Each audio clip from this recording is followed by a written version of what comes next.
Krisis ekonomi di sepanjang tahun 1997 hingga 98 menjadi episode kelam bagi bangsa Indonesia.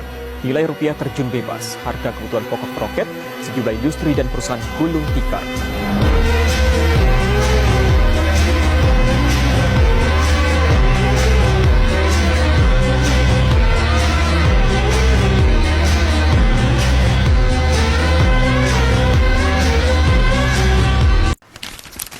Pernah nggak sih ngerasa uang di dompet sama tapi pas belanja kok rasanya makin nggak cukup?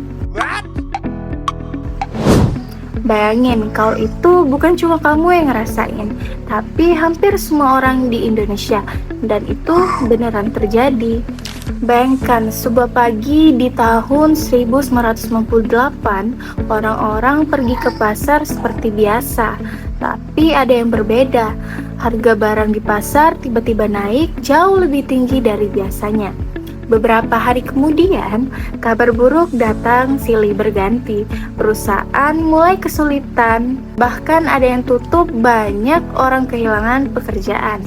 Situasi ini bukan hanya terjadi di satu tempat, tapi hampir di seluruh Indonesia.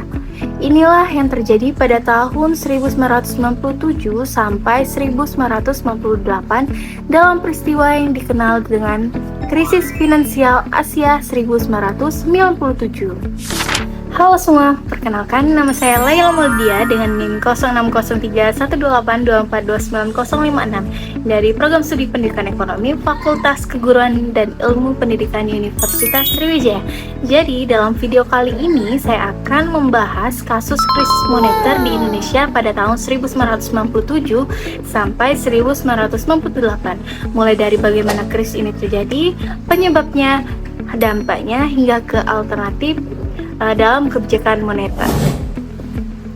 Jadi, krisis ini sebenarnya tidak terjadi secara tiba-tiba. Semua bermula dari negara Thailand. Ketika nilai mata uang baht itu turun akibat tekanan besar dari pasar, peristiwa ini kemudian menyebar seperti efek domino ke berbagai negara di Asia, termasuk Indonesia. Di Indonesia sendiri, nilai tukar rupiah mulai melemah.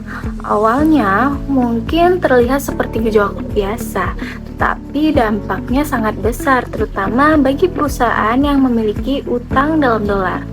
Nah, ketika rupiah terus melemah, nilai utang semakin meningkat dan drastis.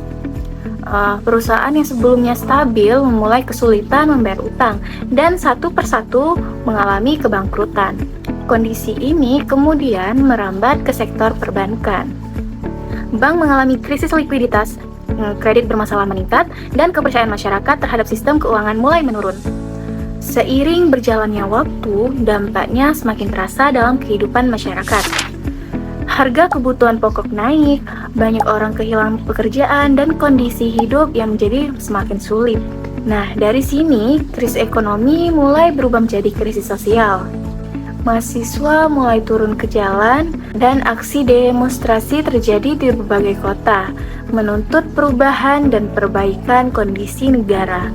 Situasi semakin tegang, terutama memasuki tahun 1998. Gelombang demonstrasi semakin besar dan tidak bisa dibendung, hingga akhirnya pada Mei 1998, Presiden saat itu Soeharto memutuskan untuk mengundurkan diri dari jabatannya. Peristiwa ini menjadi titik penting dalam sejarah Indonesia karena menandai berakhirnya era Orde Baru dan dimulainya era reformasi.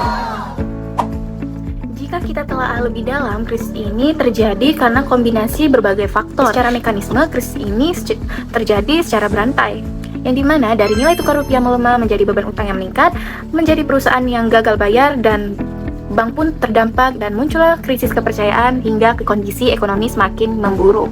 Hal ini menunjukkan bahwa krisis bukan hanya disebabkan oleh satu faktor, tetapi oleh lemahnya struktur ekonomi secara keseluruhan. Ini sebenarnya jauh lebih besar dari sekadar angka ekonomi. Inflasi melonjak sangat tinggi. Harga kebutuhan pokok seperti beras, minyak, dan bahan makanan lainnya naik drastis dalam waktu yang singkat. Bagi masyarakat, ini berarti satu hal yang membuat daya beli itu turun tajam.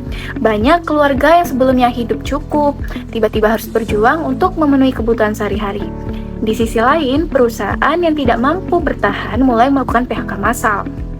Disinilah pengangguran menjadi meningkat drastis.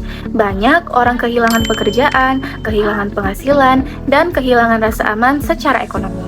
Pertumbuhan ekonomi di Indonesia pun anjlok, bahkan sempat mengalami kontraksi yang sangat dalam.